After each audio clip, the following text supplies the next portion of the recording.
Now then, it's been a while since I've seen Dan McDonnell in person. We thought we'd have a little reunion. Hi. Joe, it's good to catch up. It is. We are 3 games into the new League of Ireland season. The Irish League, as some people like. In Ian Harte's world. Yeah. 3 games in, and Shells have started off just fine. 2 wins and then the draw with the Rovers on Friday in second. Waterford winning in Derry. 2 wins in the can. And then down we go. We won't get too fixated on the league just yet. Rovers do have a game in hand, for instance, and there are another round of fixtures this evening, Monday evening. So on Friday, Shells and Shamrock Rovers in front of the cameras played out a 1-1 draw on Virgin Media. Bows, after the promise of their opening day at the Aviva, have followed that up with 2 defeats. They were beaten away to Cork 2-1. Derry didn't look good on opening night at Talca Park, and Waterford went up to Derry and beat them 2-1. And then a mention as well for Pats, Stephen Kenny's Pats. They beat Sligo 4-3. First 3 points for Pats under Kenny this season after drawing that opening game and then losing in Galway. Sligo did miss a penalty. It was kind of a bonkers game. They have Shamrock Rovers this evening. And so that's kind of where we are. Very, very early stages. The football show is with thanks to Sky Sports, where you can experience more exclusive live sport than anywhere else. Biggest Premier League games every weekend, the likes of Manchester United, Arsenal this Sunday coming. They also have every golf major, the 2025 Ryder Cup, every Formula 1 race, Premier League darts, the Lions Tour this summer, and much more. You can watch Sky Sports on Sky, or you can stream it on Now. There is a lot going on. Do you know I had a moment when 2 Saturdays ago, off air in Virgin, Shane Horgan said, "Hey, come here, how'd Shells get on last night?" We've never had that conversation before. No. You've never said that to me before. It is a bit, yeah. It is a bit mad, isn't it? Like it's, and I think when you're probably, look, being honest, but invested in it going well, like I really want football in Ireland to be better. Selfishly, I have a vested interest in that. But I think it would be a great thing. Like, it'd be a great thing to have an extra thing in our sporting, in our sporting habits. And it does feel to be something going on. While conscious that there's still a possibly still a Dublin-centric aspect to it, and I'm sure we have listeners from all over the country. Some of them have no club nearby who might be might feel a little bit sort of detached from this, and I do accept that. But it definitely is in the general sporting debate. It's there a lot more, and I have a few theories on that as well. Yeah, well, but I've no. I grew up with no club near me. Kildare County briefly, RIP. And I'm pretty near Talca Park now, so that's kind of interesting. Can I just become a Shells fan? I don't know, but I'm not watching it as a fan of a club. For me now, it's a television event on a Friday night, and it's okay that I'm not affiliated with anyone. I was curious to watch Damien Duff Shells against Stephen Bradley Shamrock Rovers on television on a Friday. It beat everything else that was on offer. Can I ask you then? I'm interested in chatting to people who are maybe a little bit like that.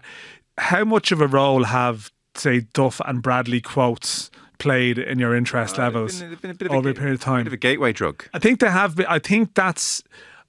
I know I wrote about last week, about them being probably 2 of the biggest voices, but I keep reading all these articles from, like, say, people covering Gaelic games, all of a sudden now referring to, say, the accessibility and sort of the characters. But I do think at a time when a lot of people in Irish sport don't seem to be saying anything, you do have this news cycle around the league at the moment, which is booming. And I even look to the last week in particular that even though I was actually like Shells and Rovers didn't even do like a pre-match press stuff with the managers, which they really should have, but it didn't matter in a way because you then had the Ian Harte thing, you had the Stephen Kenny responding to that, Liam Burt had a bit of a pop, which is a sort of separate story at Stephen Bradley, and then obviously what Damien Duff and Bradley say. And it just feels like all the time they're saying something, they're out there as characters, and that is naturally raising an awareness that I don't think would have happened a decade ago. To what extent do you think Duff and Bradley in particular, and I guess Kenny maybe will grow into that, feel they have an obligation to be interesting in the media for the benefit of the league? Yeah, it's a good point, because I know, so for example, Roddy was on the coverage on Virgin on Friday, and there was a time like 2 decades ago, Pat Dolan and Roddy and Dermot Keeley, Ollie Byrne, it was almost, they were almost in cahoots. A few of them had newspaper columns, they would manipulate arguments and rows to sell. I feel it's a little bit different now because there's no one selling tickets here. Like this, that Shells Rovers game was sold out a week in advance. It's not about that, but I think they probably are conscious of their role as ambassadors of sorts. I make it actually. Stephen Kenny's actually been really quiet since he's gone to Pats. I think he's deliberately taken to be a little bit more guarded in how he approaches stuff. I guess, like I would say around the league at the moment, there's a mutinous vibe that's building up between the managers and the people in the league and the FAI at the moment. And it's a time where managers are out there speaking, they're finding their voice, they have the floor. There's things to talk about. They're sort of finding their voice and finding their strength. Kenny's obviously in a slightly different situation because his most recent job, he was employed by the FAI. Probably a self-imposed period of respect. Yeah, but then obviously I actually had a piece written about that, and then I had to retract or change a little bit when he comes out and calls Ian Harte an empty vessel, and sort of does a bit of a drive-by. But I do think I know I'm not putting words in your mouth. Like, do they overdo it for the sake of for column inches? I don't think so. No, I think their personalities are to be more outspoken, but it just so happens they're in a sweet spot at the moment where they're probably very disenchanted with a lot of things that are going on within football, so they're sort of unloading. Well, my sense is it is very sincerely held, and they feel that this is a crucial time for Irish football, and that's why they're really trying to lend their weight to the right direction. I know Duff came in on Friday, so there was a moment on Friday where actually Stephen Bradley was coming out and Damien Duff was coming into the press conference room at the same time, and they had a little embrace, but they were sort of joking, what were you saying? And Duff was saying, I'm done speaking with the FAI. I know Aidan Fitzmaurice had that piece from Waterford where he spoke about the problem child in Irish football is the FAI. And I think he said to Aidan, I'm done speaking with the FAI after this. And he was very much on Friday saying... Speaking with or speaking about the FAI. About the FAI. Apologies. About the FAI. He'll be back at it. I'll hold my breath. He'll be back at it. I think there'll be a time lock on that, I'd say. He hasn't, to the best of my recollection, spoken forcefully about the Colin Healy situation? Duff? No, he did. He did speak about it. Didn't make the waves at Bradley. No, because it was his pre-season press conference, and he spoke about other things. But there was column inches generated, but I can't remember what else he spoke about that day. There was a couple of things he spoke about that day, so it was I guess one big thing. Bradley wrapped his up in I also don't think the right people are running Irish football line. Bradley did it in a visual press conference, 4 or 5 minute audio setting that was very effective. Shelbourne won, Shamrock Rovers won, Talk Park. Shells, much like against Derry, start with real intent. They look very fit. They look completely at it. Yeah. So they scored early, and then, depending on your interpretation, Rovers either kind of took control of the game. That was Vinnie Perth's sense on TV commentary, that their shape was causing Shells a lot of trouble, and they had control of the game and got the goal ultimately courtesy of the goalkeeping mistake by Conor Carnes' drop ball. Or it was the sense of the Virgin Studio that Shells were pretty comfortable. You have the ball, we're compact, we're in a shape, and it was just the goalkeeping mistake which undid them. But that was the story of the first half. And then second half, Duff felt that there was only one team going to win it. What was your sense? Yeah, I'd more so agree with Vinny's stance. I think Rovers did take control of the game. I mean, they made Shells completely change their system at half time, so I think that in itself reflects that there was something that they needed to do. Maybe, like, not saying complete control, but they were on top, and Shells have come into the season. The big thing with Shells this season, and they did play it on the run in last year, but it's a more pronounced 4-4-2 this year with two out and out strikers. And naturally, people talk about 4-4-2. Where can you be exposed a little bit? Well, obviously you can be exposed. Think of Trapattoni's Ireland with two central midfielders. So it was Kyle and McEnroy. And you play Rovers who play with a back three and a sort of they can be quite stacked in the middle. So Graham Burke just drops back on top of them. There's Watts, there's McAniff, and there was Matt Healy, and they just had a bit of control of the game. Yeah. But they did score as well.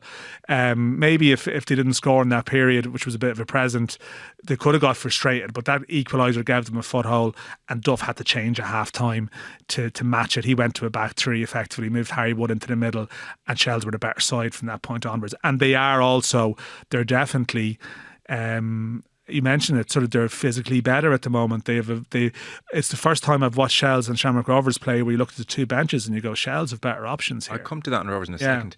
Is Duff, and look, to be fair, it's not rocket science to they have an extra man in midfield. Let's just mirror their formation. No.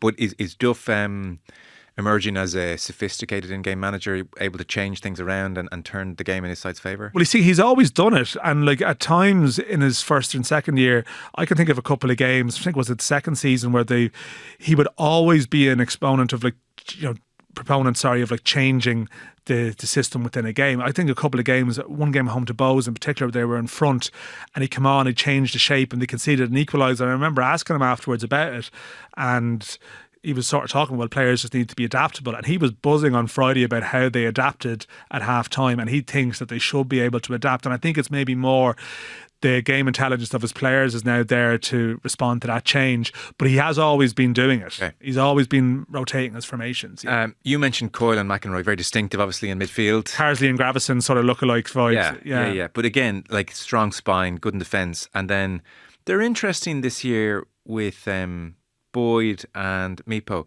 Is Meepo going to be like the signs? He's eye catching. He is. Is he going to be a big success in this league? Is he going to score goals? I think so. He's very entertaining to watch. Yeah. Like it's just I've been to the two Shells home games, and there's definitely an energy when he gets involved. Is there a Darwin Núñez vibe? I know what you mean.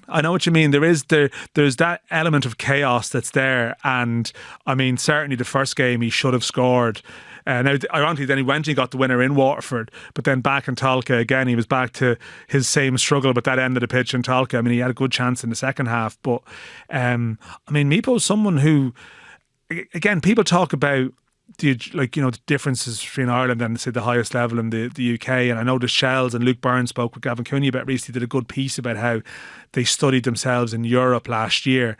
And they played this Zurich from Switzerland, and they were miles behind basically on their running power, on their sort of in the sort of not physicality in terms of like brute force, but just in terms of energy levels and stuff. And Meepo is just he is the modern forward in that respect. To play in England at a good level now, you need to probably have some of the attributes that he has. Yeah.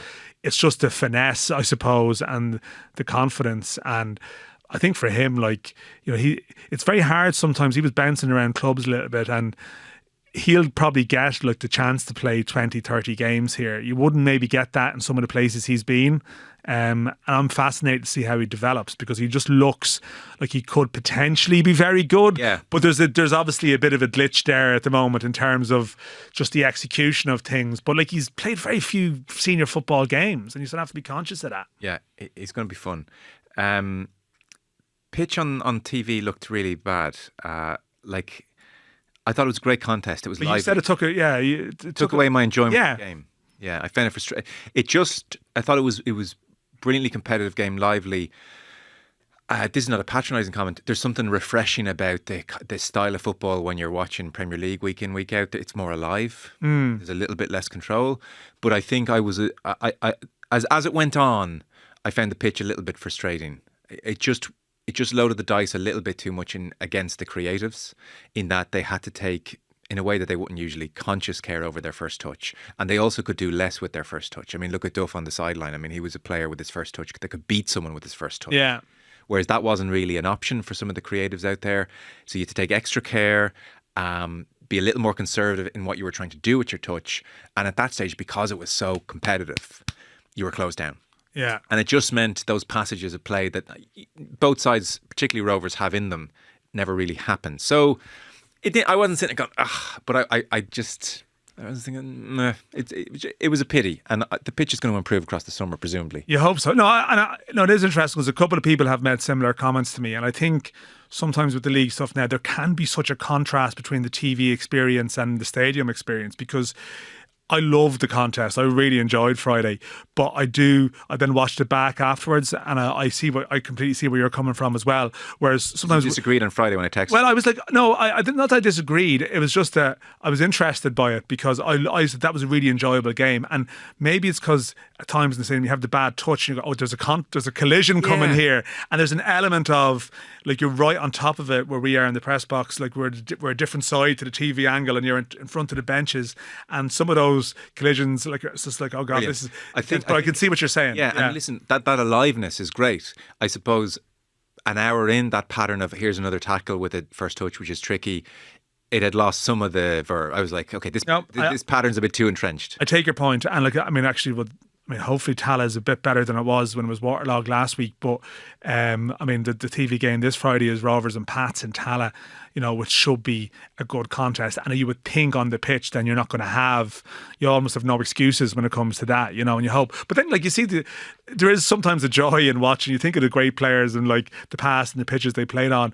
The odd time, like Graham Burke or someone like kills the ball, and you're just like, oh God, like that's such a talent. But you are mentally playing the pitch, and I know what you mean. I think a couple of people made that comment to me, all right, that for them, and it drives the bigger point home as well, that like you had the game in the Aviva, and certainly like the players looked like they looked very comfortable in those surroundings. They're not, fazed by it. So it drives home the argument that like these players do deserve better stages and better pitches to play on. I think so. Atmosphere great though, and that came through on TV.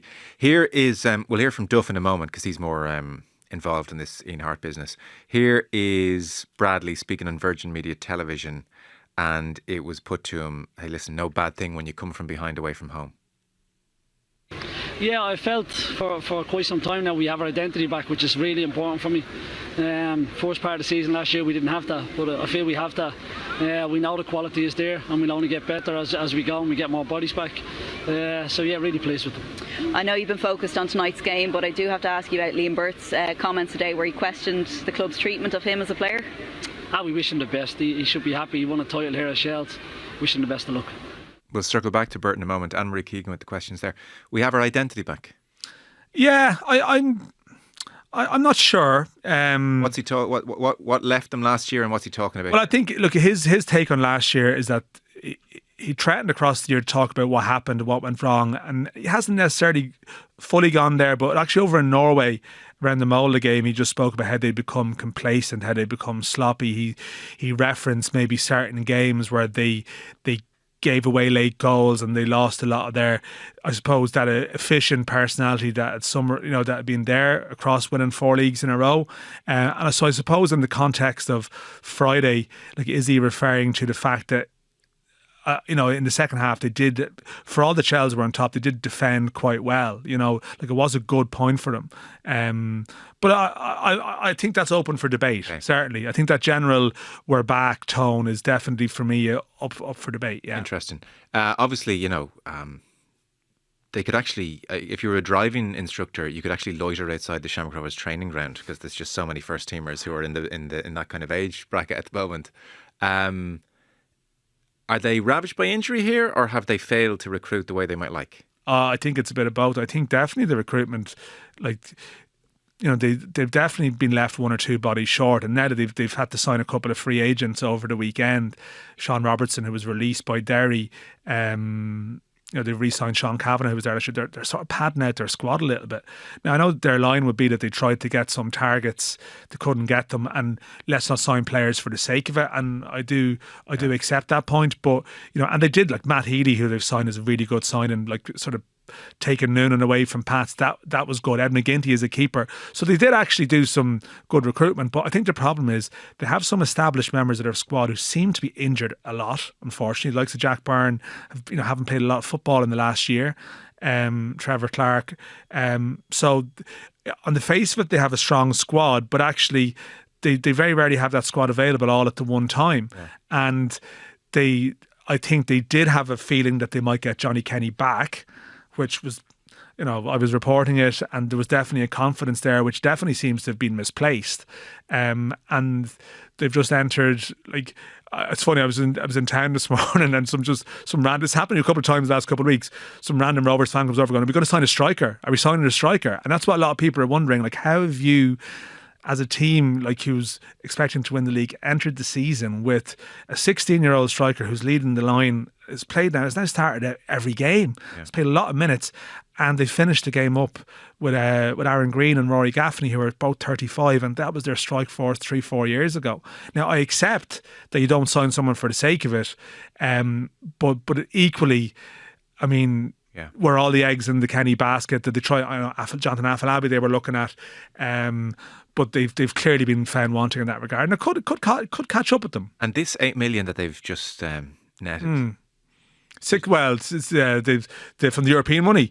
Yeah. It's 6 million or so. Yeah, I've seen 8 everywhere. No, 6.4 is what they've taken, but it would have gone upwards if they'd beaten Mole. I think people had gave them the Mole to win before they played the second leg. Can they spend that 6 million any way they like? Oh, the prize money? Well, they can. I mean, think about it. Someone emailed in the show last week wondering, do UEFA put any stipulations, as in, like, it has to go towards more sustainable things than giving, John Kenny 6 million a year? No, that technically, UEFA technically put that ties with this solidarity money, which has gone up, which is huge. But no, that's running cost money. Are they could go out and land a big one if they want. I'm not sure if they've spent their full budget. I think they probably were being particular about it. And I'd be shocked if they don't do something in the summer. Now there are some like free agent players. They could still sign someone in the next couple of weeks, but I definitely don't think they've been as prepared maybe as they should have been in that area. Last one, very quickly on the pitch stuff. Did I see you tip Pats at the start of the year? Yeah. You sticking with that? I'm starting to doubt it, but I have to stick with it. I'm going to. I appreciate some people might listen to this on Tuesday, but I am going to watch them play against Derry City tonight, which is a big game for them. I think everyone's underestimated Shells. Like I did sort of go Pats, Shells, Rovers. That was my order, so I did just purely because Rovers hadn't recruited in certain areas. But Shells to me look very strong and their squad looks deep. Pats in the first couple of games, I watched them then in Galway. There was a slight fear with Pats last year that it's like people that watch a race, you see someone finishing fast and you assume the next time they'll start quicker and they'll win. But maybe, they're winning all these games because they're under no pressure and the handbrake is off and it's like great. And maybe a couple of players in that Pats dressing room at times in their career have been accused of being a little bit inconsistent. And can you do it for 36 games as opposed to doing it for 10 or 12? So, but they have a very strong squad as well, Pats, but definitely Jamie Lennon, their holding midfielder, has got injured, which is definitely a problem. But they have conceded 3 goals a hunk to Sligo Rovers on Friday and had a penalty saved. I don't think I can see that happening to Shells at all this season. Anything like that. They've been listening to a lot of Jim Telfer, I think. Yeah, they have. Well, they are that vibe at it. But Pats definitely have an attacking threat still. Like Shells have improved in that area, but like Pats have goals all over the place. And it is early, but I do think with Pats as well, it's a big week for them. There's no doubt the teams have decided, okay, well, you've got 2 very quick wingers. We're going to just sit deeper against you then. Estrada looked very comfortable. Yeah, let's just sit deep against you then. And Tala on Friday, for example, you'd imagine Rovers with their back 3, that they generally try to play with a higher line and to press on and control games. Okay, maybe Pats will relish that type of scenario, but it's the other games that they've struggled with so far. Interesting. This Ian Harte versus Stephen Kenny business, just the dying embers of it. If people missed this story, and I suspect most of you didn't, Ian Harte did an interview with Betting Company and said a few different things. He said Stephen Kenny had found his level at national or League of Ireland level as opposed to international management. Kenny responded, called him an empty vessel. The other thing Harte said, and it's since been taken down from that website. The interview's still up, but this has been taken down. In effect, he was talking about how Irish clubs asking for too big a fee were killing the chances, his words, killing lads' chances of moving to England, pricing them out of moves to Premier League clubs.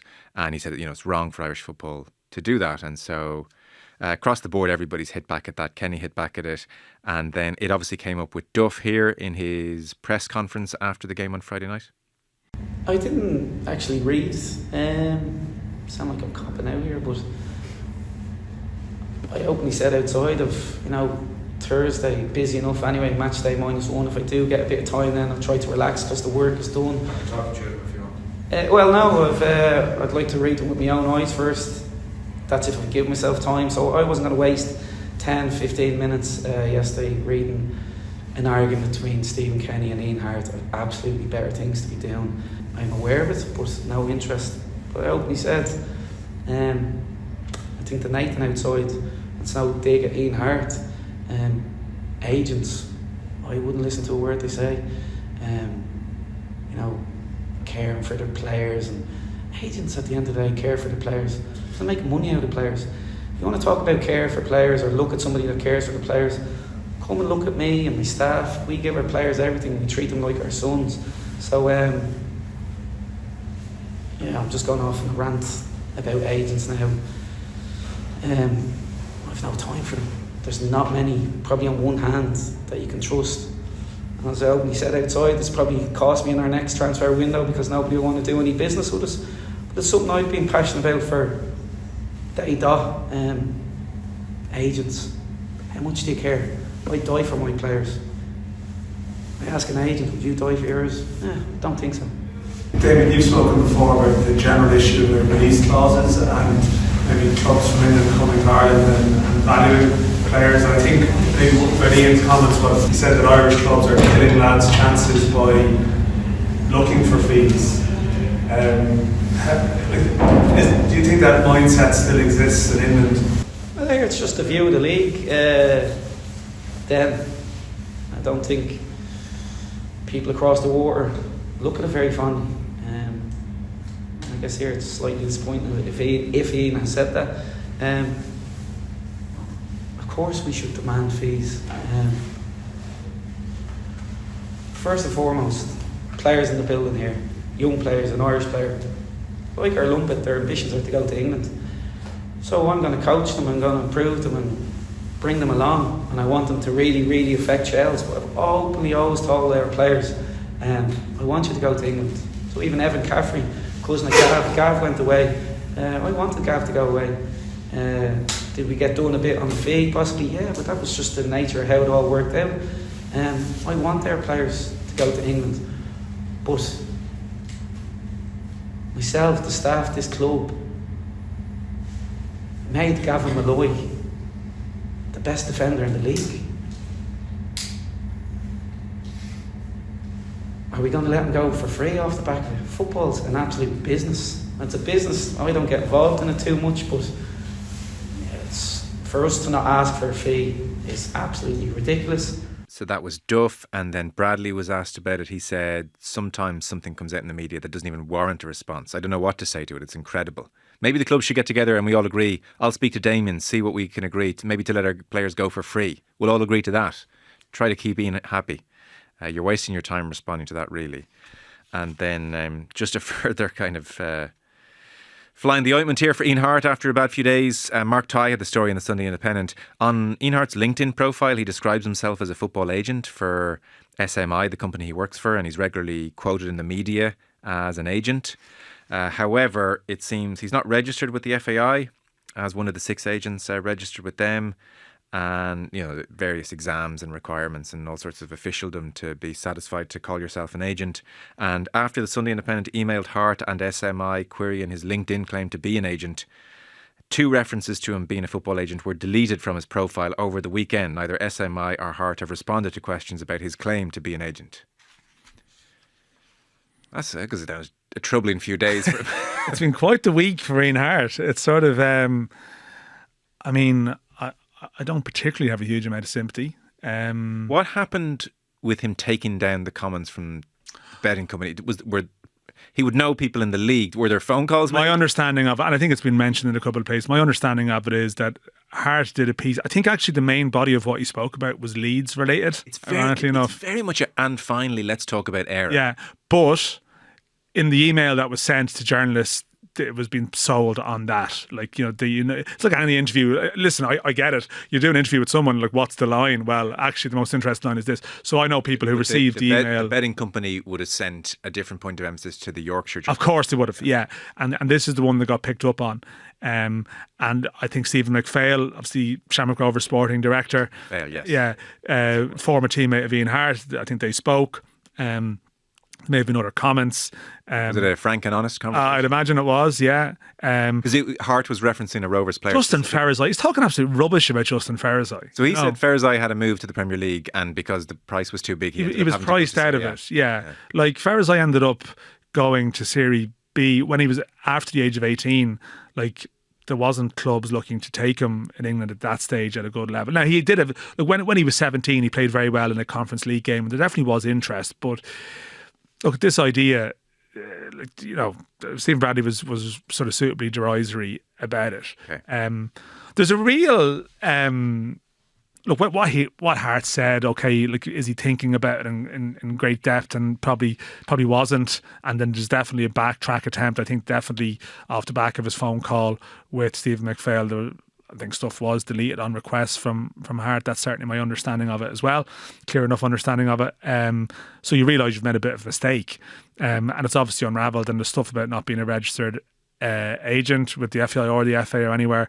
I mean, like that happens. Unfortunately, there's a lot of that stuff going on. I mean, Ian Harte at the beginning of that week had posted, it was front and centre in a picture with Kyle Fitzgerald from Galway United going to Newcastle. So like in a week where he is literally part of, I'm not going to say doing deals, but he's part of, he's tagged in the tweet, for a deal. He is then also out there on a platform talking about Irish clubs killing lads' chances by looking for too much money. I will say, it did sound like Damien Duff maybe hadn't. I know sometimes people say, I'm not sure if he actually had read all of Harte's comments, because I think he might have been, I actually phrased the question about looking for fees. I mean, to be fair, Harte was looking for bigger fees, I don't think Harte was saying they should give them all for free, but I think he was saying almost like, don't be looking for too much, But there's a real, to me, there's a lot going on with football around Ireland at the moment, and there does seem to be at times a slight detachment between a lot of the Irish internationals who've moved away, who haven't lived in Ireland since, and those who are here and who are around and know what the mood is on the ground, know what the attitude is towards academy funding, to Brexit, to understanding the significance of the Mason Melia deal, and recognising that, like, Irish football, either the poverty of Irish football and also Irish football have been undervalued, two of which are sort of linked. They're sort of two cousins of the same point. That's a massive issue. And for someone externally to wade into it, probably unknowing, like, so sort of walking across the firing range, not realising, like, it was like, to start going on about, you're killing lads' chances here by looking for money. Everyone's like, what? Like, this has completely moved on. Like, this is not the discussion now. And like, it wouldn't be the first time in recent years where I think people haven't read the room. And maybe privately you might say certain things, but I think publicly, and this goes back to the earlier point about Duff and Bradley, and maybe people are aware that now you have to sort of bring the fight a little bit, about release clauses, about all these topics, and this whole mindset of you just come to Ireland and get something on the cheap just isn't acceptable anymore. Yeah. Just to finish up on Stephen Bradley, who's had like a kind of such an eventful few weeks on the pitch, off the pitch, absolutely eviscerated the FAI in that press conference the night before the Molde game, over their treatment of Colin Healy, over their performance generally as the people running Irish football. They are the wrong people in charge of Irish football, is what he said. It was kind of striking that same night that Richie Sadlier said, well, I think there may be more coming out about Mark Cannam's performance. Very vague, but like it hung in the air very heavily. And implying that I know more than I can say here. So that's just left in the ether for the time being. He was very, very angry, Bradley, with Heimer Hallgrimsson's comments from December. I dare say we're going to hear about these Bohemian programme notes at some stage, and then there's the Liam Burt thing, which is not really of his making. Your sense of Bradley generally over the last few weeks? Yeah, like, I will say, like, Stephen Bradley, when he was started as Rovers manager, like, he's always been very, I don't know, is outspoken the word. He's never been someone who would hold back too much. I mean, you have to remember, probably 18 months ago or so, he was saying there's people within my own club trying to stop me from winning here, which was sort of explosive stuff to be saying. So he's not someone who's probably gone away from saying something, it's just that, and it's maybe going back to my previous point, it's just that now he's speaking about issues that are very at the forefront of the Irish football agenda, and he now has the platform to speak about them. He's probably earned that platform over his period of time. But certainly, like, he's not holding back, and this is the point I was sort of getting at last week. Like, Damien Duff and Stephen Bradley are probably two of the more exciting young Irish coaches that are around at the moment. And it's clear that they cannot stand the FAI. And I'm sure in the FAI there's probably people there who cannot stand them. And you speak to people who know them, and they would say they would be adamant that they would have no interest, Duff and Bradley, for working in the FAI under the FAI's current regime. So as a result, it's sort of like, well, nothing to lose here. And they're sort of speaking in a way that you mightn't expect someone to speak if you felt they were playing a tactical game to get in there. I think they've just decided, listen, we're done with this. But I'm going back to start this show, like there's this general mutinous feeling around at the moment. A lot of unhappiness with the FAI under a number of headings. Like I'm conscious, like, you know, there's a lot to talk about, and we'll come back to some of this again. Possibly the most worrying thing last week that has really got people in football angry and worried is the new Minister for Sport, Patrick O'Donovan, and the junior Minister, Charlie McDonnell, coming out and saying that this academy funding thing is in the programme for government. It's not imminent. I'll come back to us in a year. It's a real... People are... Yeah, there's going to be stuff on this. It's a real sea change from Micheál Martin a couple of years ago saying, oh no, we're cognizant of the implications of the Brexit change for Irish football and something can be done there.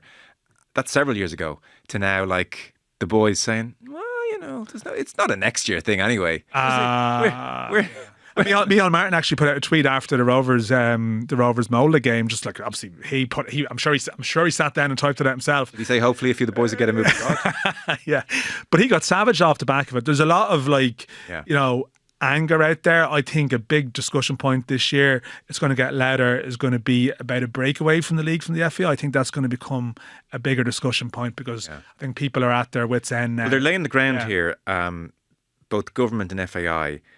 This is very much an anti-establishment Stephen Bradley, Duff movement, and it's fairly obvious which side the public are on. Does seem to be that way. They're not with Mark Canham. Where are these guys though? Like, where's Canham? You know, they talked about doing regular briefings. You know, David Corral, they spoke about doing regular briefings. The last time they came out together was the Healy thing, which was an absolute disaster. Like an absolute disaster. And they said things within that I think would probably pose them problems down the line. And, you know, the national team manager, you know, he hasn't spoken since December. And now some of the things that he said are going to be picked up. But these guys are out there every week, just like they're winning the PR battle, possibly by that sheer presence as much as anything. But you know, it's a weird dynamic. I've never experienced anything quite like it in my time, where you have this thing with these league voices, rather than being the cranks, you know, the League of Ireland crank, the difficult child, as they would have been perceived. You know, we have to stop them from talking. Where now, like, they're just sort of, they're hitting home runs all the time, and there's no, I'm not sure what the coherent fight back is, because I'm not sure there is one. No, even I saw a piece over the weekend making the point that, and her name escapes me, but actually maybe that's the point. The head of women's football, Hannah Dingley, yes, that she's appointed last April, and you know, there's a plan. There's been no briefing, no unveiling, no press conference, nothing. They don't have the confidence. Really, I heard Hannah Dingley give a presentation at the most recent General Assembly, and someone who was in the room, just one person's opinion, thought actually it wasn't a bad presentation. But it's a PR point I made. Yeah, no, of course, but they've tripped up on so many little things that they're almost afraid to come out and speak. Like, they had their academy conference recently, and that's often a press event around that. That hasn't been. I don't know why there hasn't been a press event around that. Like, there's a lot of, like, they're on the. It feels like it. It feels like it, and they will dispute this completely. Sure. But it feels like they're on the run a little bit. Well, I would anticipate now, because the lack of Dingley's presence anywhere is now being highlighted. I'll bet you a lot of money within the next month she'll present publicly. You think? Yeah. I think they're listening to everything. Hello. Yeah. Maybe not. Oh, they are listening to everything. There's no doubt they are. And so now I think that now where's Dingley? The team just lost 4-0. What's the plan? She's been nowhere. I would not be surprised now in a month if there's not some kind of, even if it's a placeholder, FAI TV interview, just something. There'll be something. Those FAI TV interviews have always they've traditionally gone well for them. But are we being in any way, like, they're not here to defend themselves, are we being in any way harsh on the FAI here? I'm not sure that we are, actually. And I would try to be, like, I think at times I would be sympathetic, you know, towards, I don't like always the tone of these outsiders coming in. I don't, that sort of that inference like that they don't understand us. I'm not sure if that is completely the right tone to hit. Equally, the way in which some things have been handled completely fuel that and make it a valid argument. But no, I think there's a lot of deserved scrutiny coming their way at the moment. I think you look at the FAI and you're like, well, who are the football authorities in the FAI? Like, who are the people that you want to sit and listen to? Like, who's going to hold a room and sit there and convincingly, give you their vision? And I'm looking around at it going, okay, and I don't want a CEO out there all the time, but obviously, David Carell is there. Canham's had a difficult period. On paper, it should be Canham. It should be Canham. Look, like Packy Bonner is the chair of the High Performance International. He's supposed to be on the board as a football president. I mean, Packy doesn't live in the country. I think the last time Packy did any kind of interview, he was talking about Shamrock Rovers becoming a feeder club or some club. Celtic, we at Celtic should have a feeder club in Ireland. Completely tone deaf, a bit like Ian Harte, And these are the people who are shaping policy. I feel that they've had a bad run of it. And at times, like I feel sympathy from them. The likes of the calendar year proposal, I would have been probably. I think you're going to get stick over that, but I think they're possibly still on the right track with it. Maybe could have gone about it better, but I think in general terms, I think they're on the defensive because they deserve to be. Okay, I sense an interesting season ahead. I think so. Yeah. Dan McDonnell of the Irish Independent. Thanks so much. Thank you.